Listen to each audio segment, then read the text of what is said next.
Welcome to this episode of the Spinoza Triad. In this episode, I'm going to interview my fellow host, Dr. Richard Miller, whose career in blues guitar, mixed martial arts, and philosophy shed some light on the nature of education. Richard, where to start? But let's start at the beginning. Let's say that you didn't have the most stellar career in school. Yeah, I guess, yeah. No, that's fair enough. Yeah, I mean, I left at about 15.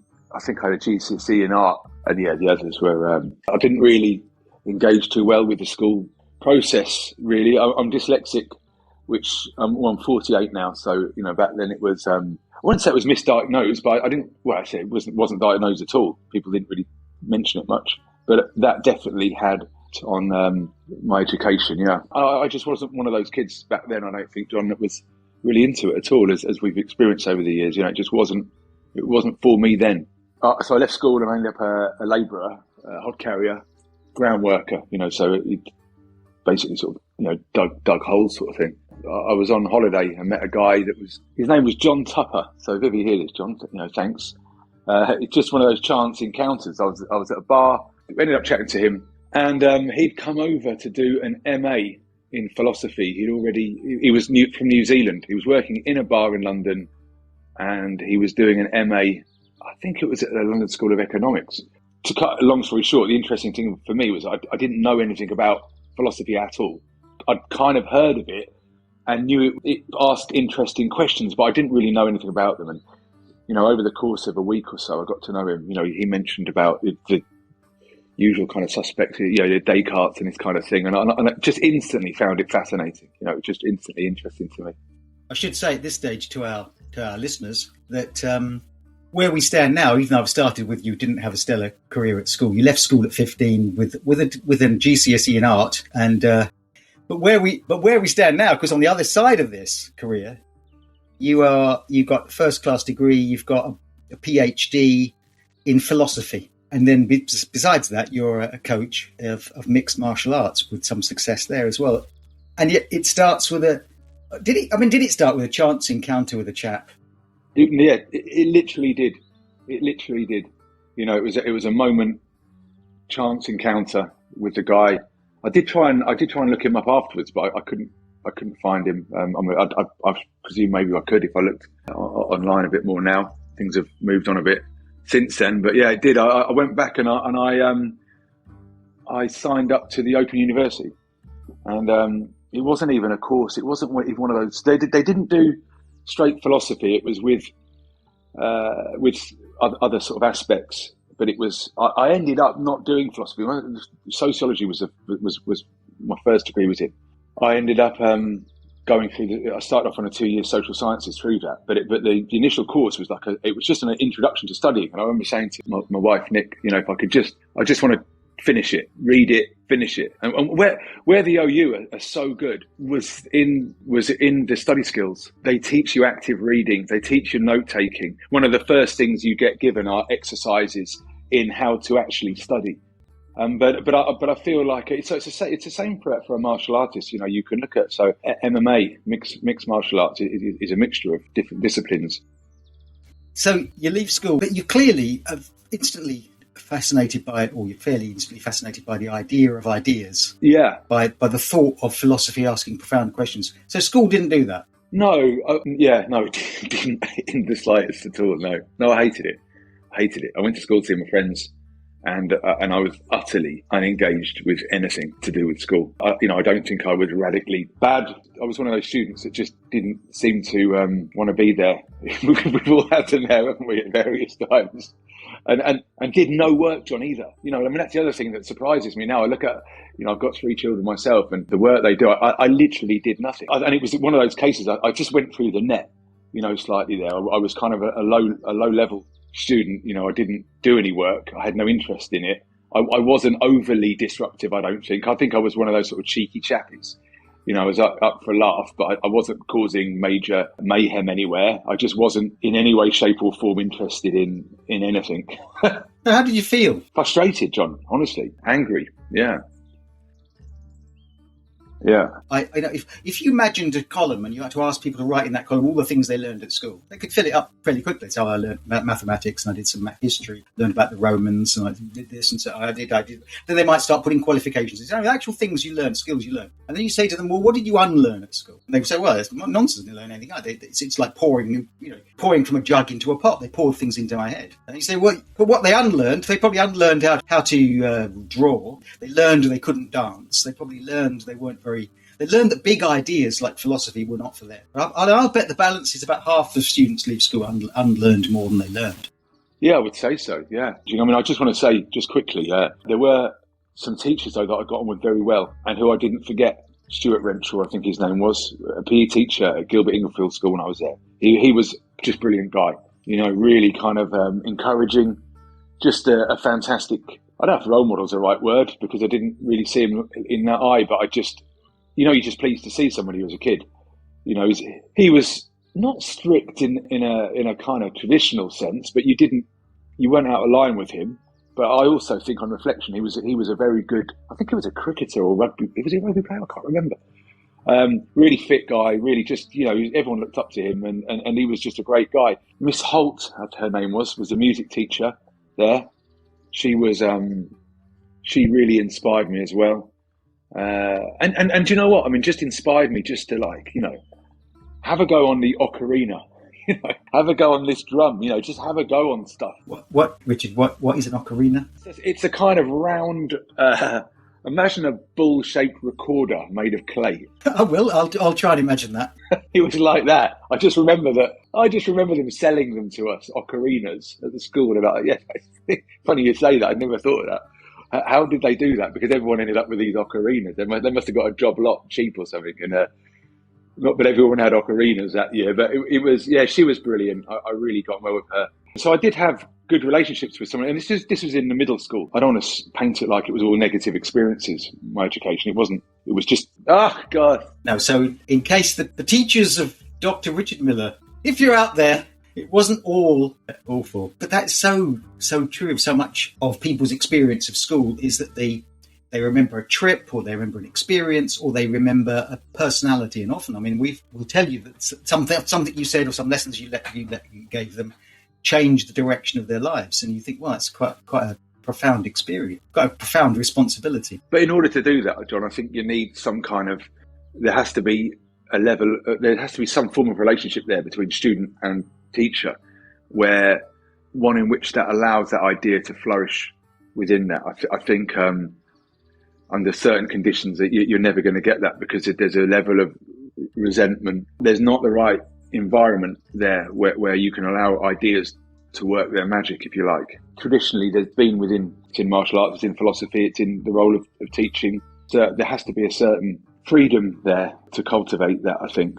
Where is the freedom to explore ideas critically? And that's the key point. I think students have to be allowed to bring their own experiences to critically engage with something that you give them and test it with the evidence that they have and find out if it has a meaning to them.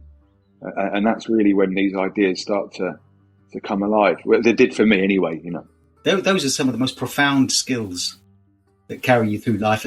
And almost part of the invisible curriculum. They're there in a number of subjects. In fact, it almost doesn't matter what the subject is.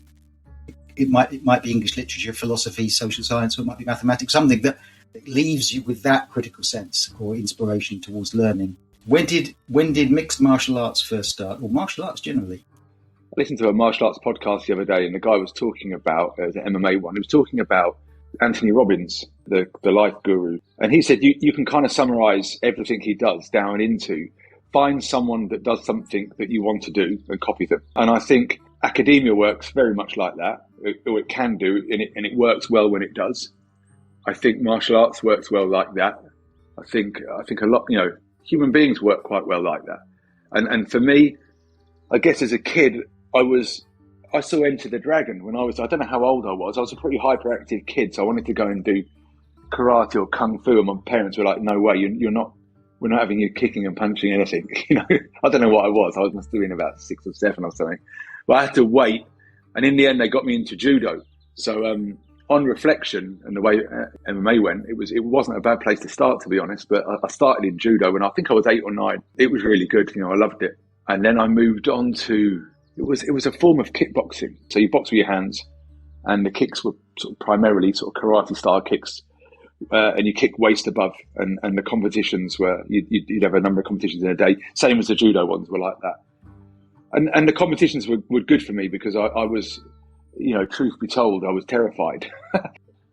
So then I ended up meeting a guy that had trained with a Thai. He taught a variety of martial arts, but he'd actually trained Muay Thai with a Thai in Thailand, and then I trained with him for a few years, and then off with another. Left and went to another pure Muay Thai gym and trained. So I went from sort of kickboxing to Thai boxing, which for those listening that aren't aware of the relationship there, Muay Thai is a form. It's a martial art in and of itself. It's a discipline from Thailand. It's a form of kickboxing. So now, what is the mix in mixed martial arts? What? So just moving on to that first, because this was all long before mixed martial arts. I did that for a number of years. And then I probably stopped that when I was about 25.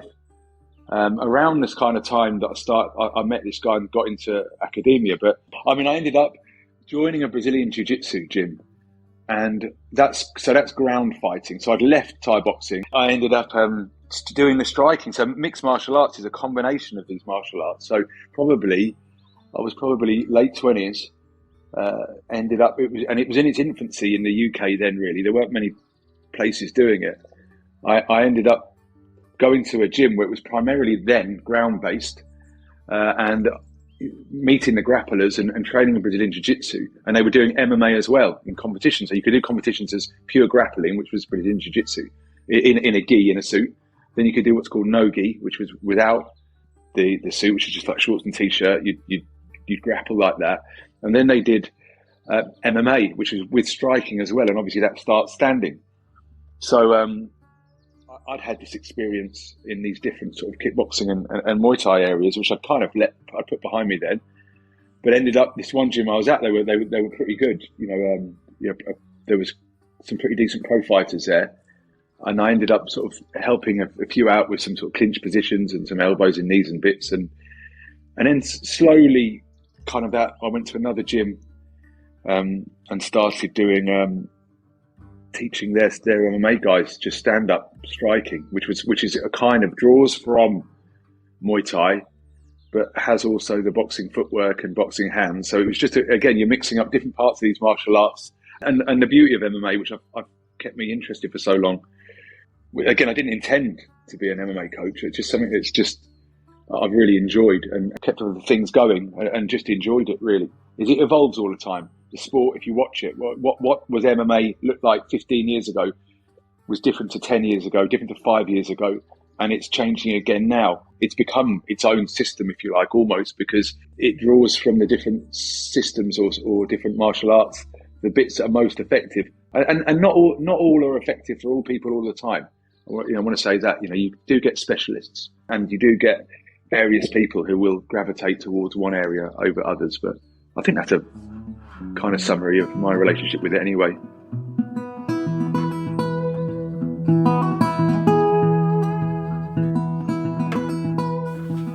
And my guest, Dr. Richard Miller, as we reflect on learning through music, mixed martial arts and philosophy.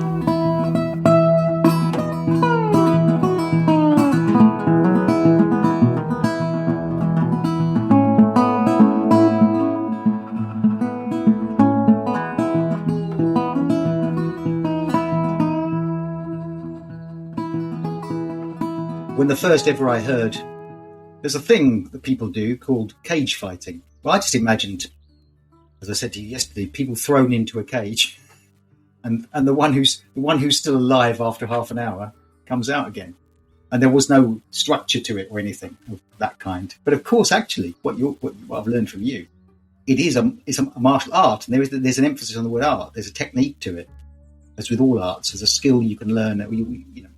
So it's highly technical.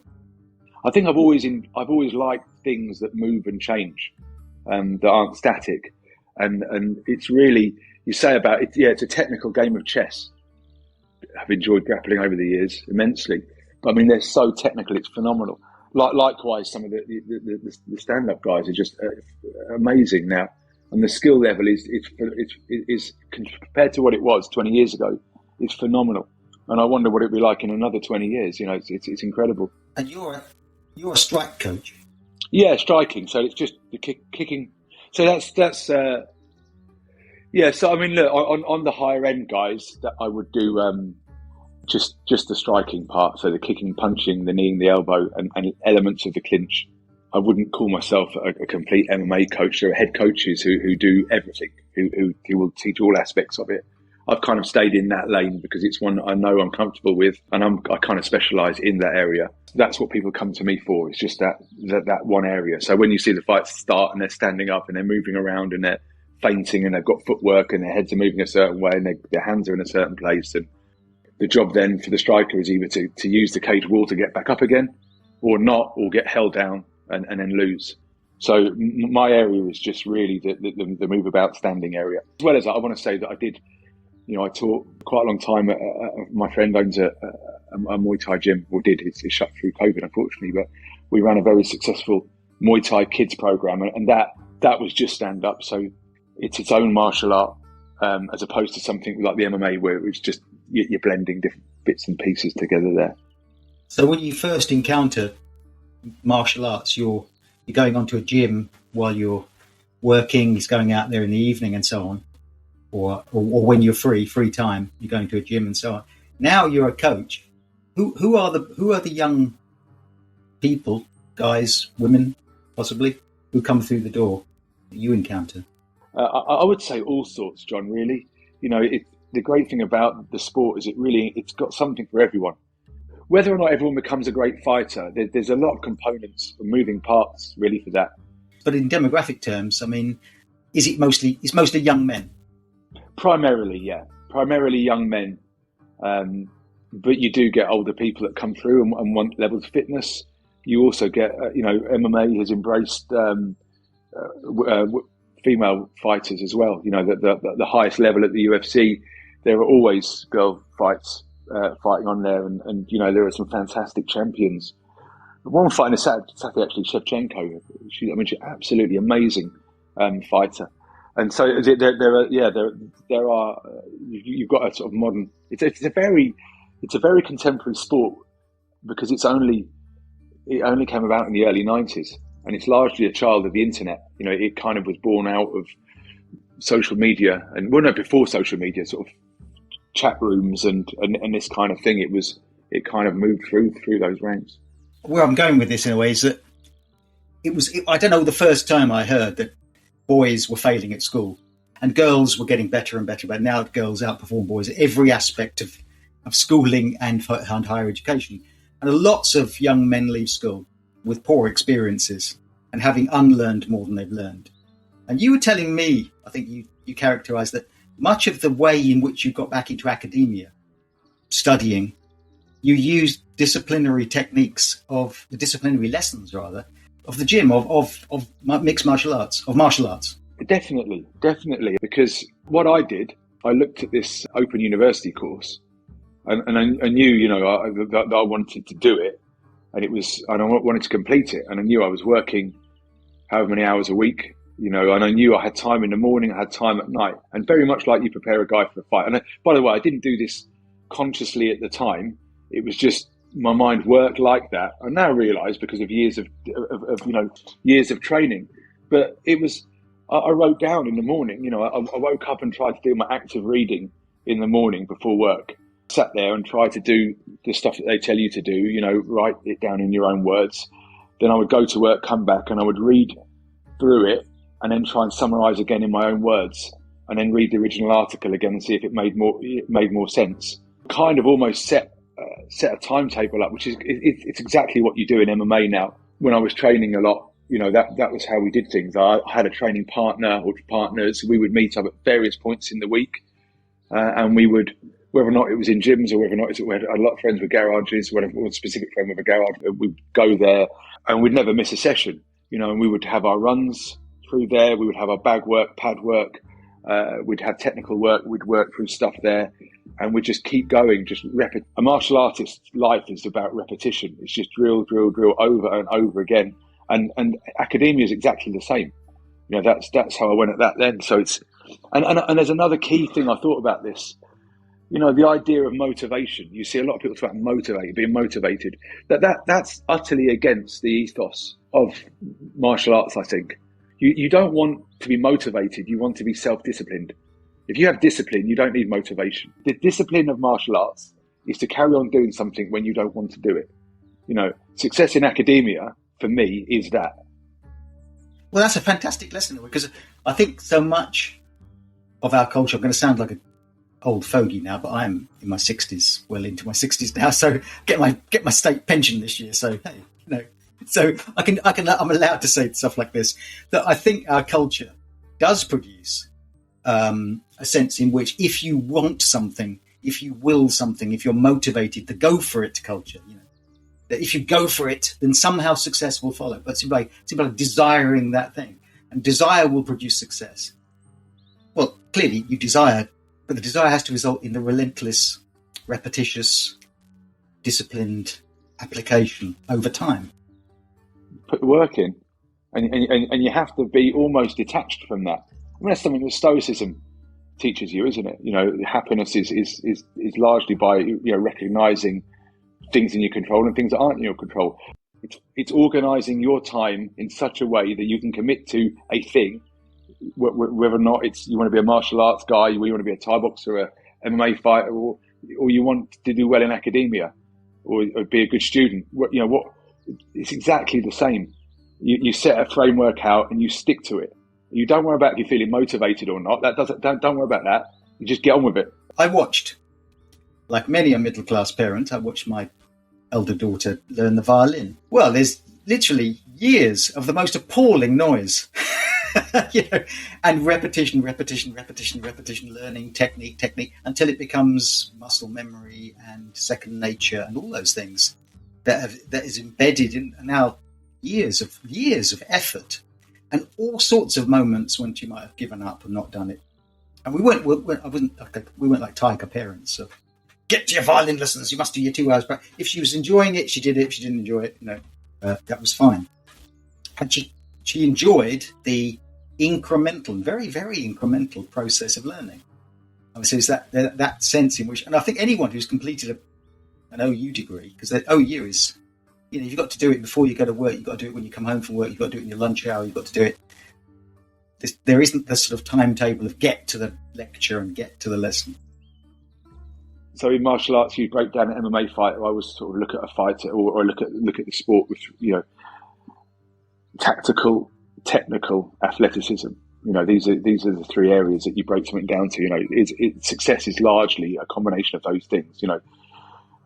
The athleticism is obviously what it means. It's the strength and conditioning. You all the other parts that the physicality of the person for their weight, because they're on a certain weight.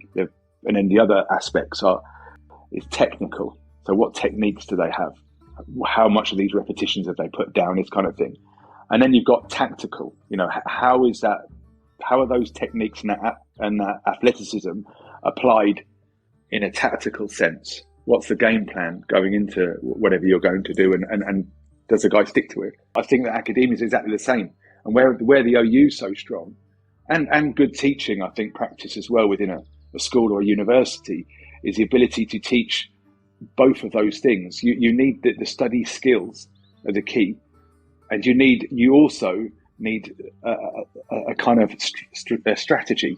You need some way in which to implement those. So for me, the bit I took from what I realise now was being able to put that into a framework, where I would do it relentlessly no matter what. I would just, and when I did the PhD, it was the same. Like writing up day was Friday, because I'd managed to get a day off on the Friday.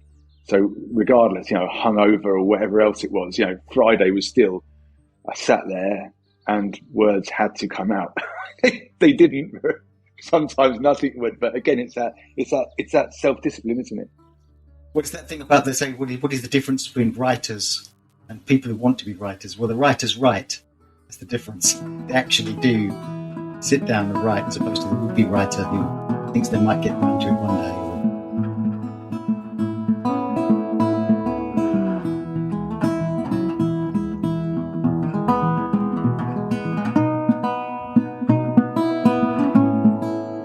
And my guest this week, Dr. Richard Miller, as we discuss learning through music, mixed martial arts, and philosophy. Was it you telling me also that when a fighter goes into the fight, that in essence the first punch they get in the face, they're going to forget all their training. It's going to be from that moment onwards. It's basically conscious or it's unconscious. Yeah. Well, I mean, I've said that to you. I mean, it's not that definitely happens. I mean, it's just, and I think it's that what I love about MMA and I put in this like judo, jiu-jitsu, boxing, Muay Thai, kickboxing. You know, anyone that's done any of these things, you know, you have my respect, because it's not easy. They're very difficult. They're very stressful. They can be immensely enjoyable and heartbreaking and just tough, just very, very tough. And I think it's experiencing that toughness of that difficulty that gives you the discipline that I'm talking about, the self-discipline. I mean, personally, I wouldn't call myself a self-disciplined person in the slightest, but in those specific areas I have been, I think largely because of that. And so, yeah, when I've said to you before, those in the past, that you can do everything that's supposed to happen, and it takes time for them to settle into a situation where they can use the skills they've got. You know, it just all goes out the window in the amateurs very much. Not always. Some guys it doesn't. You get some real naturals that just listen and they're just there, and they're very present. They're in the moment, and everything just flows. You get paralysis by analysis. You get some guys that are awesome technically, but freeze and can't get it going. And for those guys, it just takes a bit longer. It's just time. Again, it's that discipline to continue going. Don't worry about the outcome, the winning or the losing. Just carry on going. You know, it's a process, and just keep at it. And do you see the experience you had, the discipline of martial arts, is beneficial to some of the guys you come across? Oh God, yeah, definitely. I mean, at so many levels, and I've met so many guys who have explored around the essence of martial arts and become interested in psychology. I've seen it give meaning. It shapes, especially MMA, and especially at the higher levels. You can't really do a lot else. I mean, you can. People do work full-time jobs, but it's so demanding of these guys' time that it gives, I think, a meaning, an identity, which is really important. That they identify themselves as they're fighters, they're MMA fighters, and this is what they do, and they work really hard at it. It's a very, very demanding sport.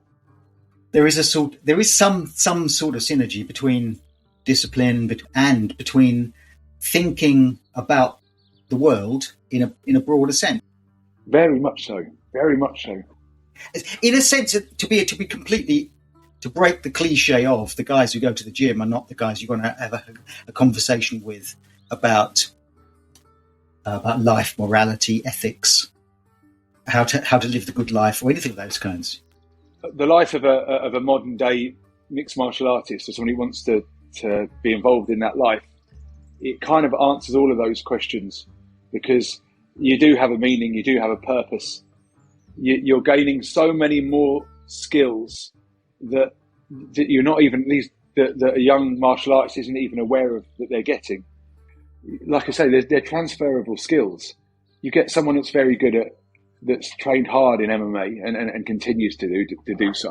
I keep referencing MMA, but really any of these, I say the contact martial arts because there's a huge difference between competing as a kickboxer or a jiu-jitsu fighter or anything else, and then doing some martial art that with no contact at all. because I think there's something about pushing yourself against another human being struggling, inspiring, even if you're not a competitive martial artist, but if you go to a jiu-jitsu mat, put on that gi and go on those mats, and it's a humbling experience the first time you do it. It's very addictive, it's exhausting, it's immensely rewarding, and you learn so much about yourself. I think it would radically transform education if these kinds of programs were available for everyone. What we teach in schools, the subjects we teach, have largely arrived through accident. They're the result of 19th century ideas about, or even earlier ideas about how you divide up intellectual pursuits into things which have arrived and are generally pursued by people who themselves have pursued those subjects and have an identity attached to them. So you teach the maths you learned yourself, and you teach the history you learned yourself, because that's what young people should learn, because that's what you learned. And there's a momentum in teaching, which is often not questioned. And there's certainly momentum in the structure of schools. They are that way because they are that way. So I don't think it's absurd. I think it's a thing we should really do, is ask why we teach what we teach. Doesn't it draw even more fundamental questions about why we teach? I think there's a bigger question mark over what are you trying to achieve from an education? Training someone to pass an exam is not necessarily educating them. That was what I saw change. I went from what I felt was teaching to being required to facilitate a syllabus, and both the teaching and the students became very instrumental. It was just like a list of checklists. The critical aspects, which I think are the most important parts, were all removed. If you extracted the amount of time you spend teaching students the techniques of success within examinations, which are themselves highly arbitrary and arrived. We've talked in the past about the arrival in academia of the structured essay and the timed exam. It sort of happens as an accident, as an idea about what intellectual pursuit is, and also a tendency to think rather disparagingly about physical activity. I mean, I know that from the Greeks onwards, the body. I mean, we were talking the other day about the Roman gymnasium and the Roman baths and so on. How side by side the library was attached to the gymnasium. Something I learned recently on a trip to Rome is that intellectual pursuit and physical pursuit went side by side in the classical world. And you might say, well, they do in school today. There's the PE lesson and so forth. But very much a bias towards being in that exam room, a hierarchy of knowledge which emphasises examinable outcomes produced through academic study in very strict ways of assessing those. So those become assessed through mechanisms that become themselves the means of study. So you study the mechanisms of passing the exam. And as you say, I totally agree with you. I think one of the things I noticed over the years in teaching was how instrumental the whole process became, and sometimes to the detriment of the love of learning. So let's go back to, so there you are, Richard. This is your life. So you're into MMA, and you're doing your sociology degree at the OU, but philosophy, because that's where me and you overlap, because we do a podcast, the Spinoza Triad podcast, the very successful Spinoza Triad podcast, that is audience is growing almost exponentially in the last few episodes when we discuss philosophy. And I think the principle of our philosophy discussions have always been that you shouldn't be afraid to discuss big ideas. Don't be afraid. Never let your ignorance put you off any discussion. Never let ignorance stand in your way of pretending to know stuff. Yeah.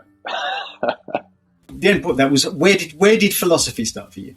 So as a strand within the social sciences and sociology, it has, as most subjects do, a deeply philosophical underpinning, from largely epistemological through the social science has to ask the question of how you know what you know.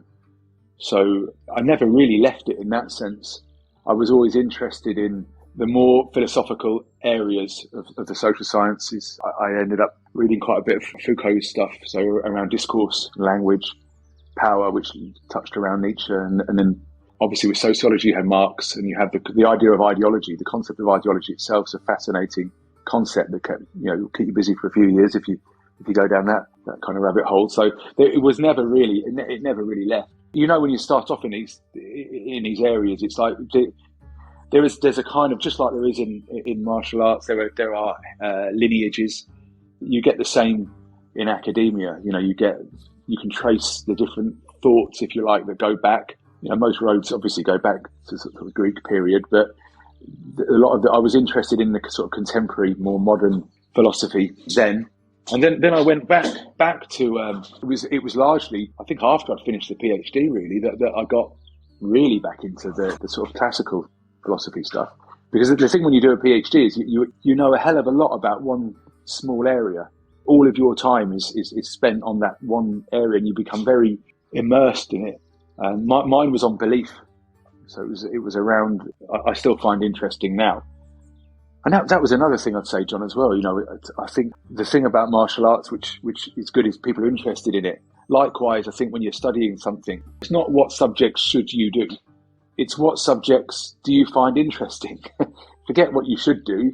You know, it's that adage, isn't it? Find something you enjoy doing, never work another day. And I really feel like for me, studying was that. It's never been a chore. I don't want it to sound like I'm this self-disciplined guy that I really enjoyed it. I enjoyed the reading. I enjoyed finding out new stuff that I didn't know before. And you know what? I still do now, which is largely what a podcast is, isn't it? Really. I think of my father, who very typical of a lot of men in his generation of the 1930s. Besides the interruption of the Second World War and all that stuff, but he finished school before the Second World War, and he left school with no qualifications at all. But that was very common for working class lads in those days. But he always had this sort of he was an autodidact, really. He just read stuff and taught stuff and learned stuff and taught himself to become an engineer, taught himself to disassemble radios and put them back together again, electricity and so on, and became very successful because he had a desire to learn. And I was talking to a guest a few weeks ago. She'd done a PhD on the Finnish education system. And they said, well, you can't necessarily just say the Finnish education system, one of the most successful in the world. If you simply said, well, let's do what they do then. Let's simply take their education system and do that. Won't we be successful? Well, no, because in essence, because of all sorts of historical and cultural things that have happened to the Finns, occupation by the Russians, a sense of constant threat from enemies, a relatively recent sense of wanting to identify themselves as different to being Swedish, meant that Finns have a cultural bias towards wanting to self-improve. It won't be an uncommon experience for teachers to go into a class in this country and find that students have learned, especially by secondary school, they've learned how to not learn, and they've learned the things they can't learn. I actually think there's an innate thing within most people as teachers, and within young people or wherever age you are. People do want to know more, and they do want that. The reality of the teacher goes into the classroom, they're overworked, they've got so much to do, they've got so many students to look at. It's literally impossible to do the job at a level of which you're talking about there. Or should I say it's extremely difficult for most teachers. It's almost an impossible job for the way in which we're discussing it now, for that to be able to work efficiently, because you've ended up with a kind of quantitative numbers game rather than ideas and critical thinking. But also, one of the other things I noticed over the years, especially, was the annihilation of music. How I watched a vibrant music service impoverished of funding, and then virtually destroyed. It became so middle class parents who had the resources to provide violin lessons for their kids. That was fine, but a broad learning of music. Working class lads could sit in a bedroom and pick out chords on a guitar. That would be fine. You could still do that. But essentially, music as a subject was utterly gutted during the years of teaching. So let's talk about the other thread, Richard, of your ability, the guitar, and the steel guitar and blues guitar. Where did that start? Yeah, when I was young, I was very, very lucky to have a dad who was a big Muddy Waters fan. Kind of my earliest memories were his purple Cortina with the 8-track they have in them, before tapes even, and it had the Muddy Waters, and I just remember hearing it was Catfish Blues, was the track. I obviously know it quite well now, but I distinctly remember, it's one of my earliest memories was that track. And it's just, I don't know, it was a bit like with the philosophy thing. I just struck it. Should I use the pun? It struck a chord. That was awful, wasn't it? Yeah. So I ended up, it's not a dissimilar journey to the martial arts one. They've had similar kind of weighting, probably more so with the guitar over the years. The steel guitar was something that I just, it was weird. I never any desire to teach it or anything else. I'm not a coach or anything. I taught my son. That was it. And he took from it what he wanted and moved in his own direction. So primarily, I just want to state, I wasn't rocking the main stage of Glastonbury. It was primarily background music in weddings and restaurants and stuff. I ended up playing, and still do now, sort of 1930s steel resonator guitars. If you see the old metal ones with the paint chipped off them, sort of thing, I play with a bottleneck or slide, both upright slide and lap slide. So that's really my niche, just like the niche thing with the striking, I suppose.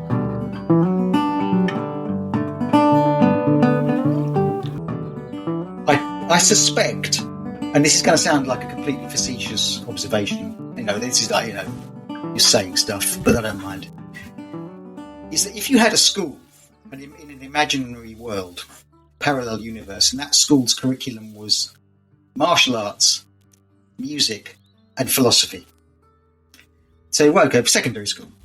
You say, well, don't worry about the mathematics and the reading and writing, because they've learned as much literacy by the time they're 11, these students, as they're ever going to need in life. And that's actually true. Like most people have learned all the maths they'll ever need in life by the time they're about 11. And if they need to become engineers and architects, they can do that afterwards and study that. But they'll leave school with music, martial arts, and philosophy. And you think, well, I just suspect that you think, well, that's crazy. It's ridiculous. Who'd send kids to a school like that? Such a narrow curriculum. But I think it would be a very broad curriculum. I think that society, it would actually work quite well. And I don't mean that as simply a jest or a thought experiment. I think it probably would work as well, if not better, than a system we've got now, which often I think narrows and de-teaches and unteaches.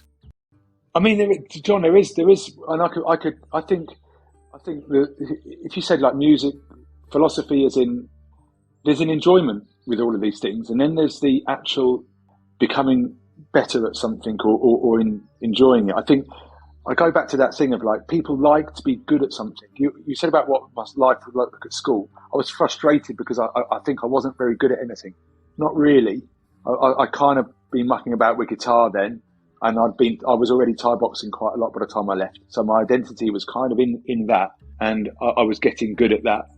I mean, Thai boxing I was doing most evenings by then. But I think the thread there, the relationship with them is it's. I think people like to get good at something just for themselves. It's just rewarding to put practice into something and get better at it. So I think music, philosophy, martial arts, any of these kinds of things that you want to do, you'll get better at them the more you do them. There are more efficient ways to spend your time, technically, again, we go back to that, because there are technical things on a guitar that you do or don't do, or understandings of it.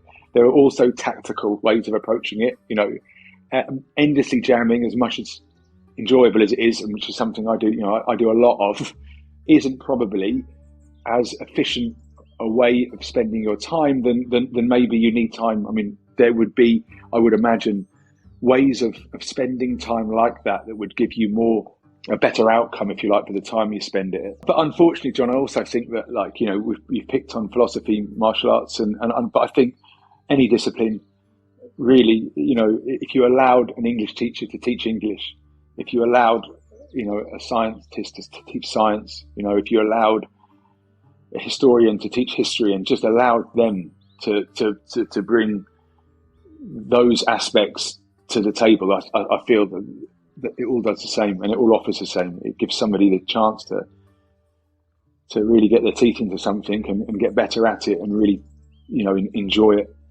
and find a sort of meaning in that. Well, Plato thought geometry was the key to everything. Before you even start asking questions about ethics or epistemology or ontology or anything, questions of that kind, start with geometry. Yeah. Get your angles sorted out. Not for me. Not for me. No, I don't. Yeah. Don't send me to that school.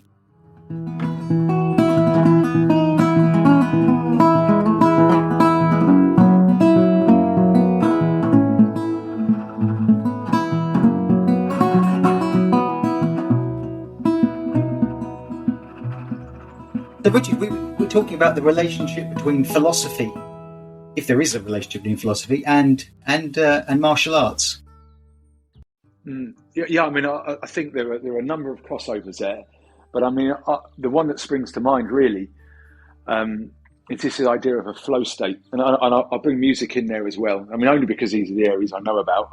I would imagine anyone listening to this that's proficient in anything they do would probably, draw a similar kind of analogy here. But the idea of a flow state, when you're under high stress in competition, whether or not that be MMA or jiu-jitsu or whatever the athlete's doing, you kind of want the athlete in this flow state where time starts to be affected and really this kind of the person's skills hopefully can express themselves.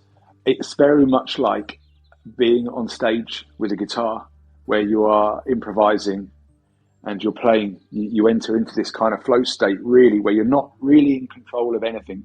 It's just you're in this kind of state, much like I remember the finals of a degree or when you're studying, if you're writing something, you've got an article or a dissertation or something to do. The time shifts and changes. You're literally in that moment, and I think that's something that all of these have a crossover with.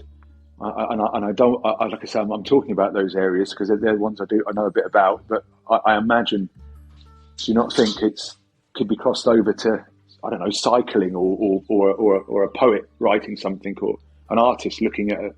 I think the creative process, that sense in which people say, where did that idea come from? Where that you don't know what the end of your sentence is going to be until you've said it, so that you can actually surprise yourself by your own thought or idea is the way in which the brain works. This magnificent and extraordinary thing of human consciousness, which seems to be able to produce something from magic. No wonder the Greeks had an idea of the muses and being touched by a muse.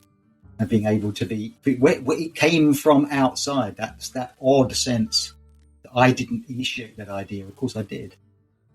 Yeah, I mean, John, that's an interesting. I mean, what you're saying now about the techniques of things there. That's something that I need to reiterate that because it's I've talked a lot about technique and technical and tactical kind of approaches to. And this sounds very instrumental, but that's. You learn a technique in order to forget a technique. When I play a guitar, the right hand technique I have, I learned years ago, I don't know, 30 years ago from just repetition, from practice.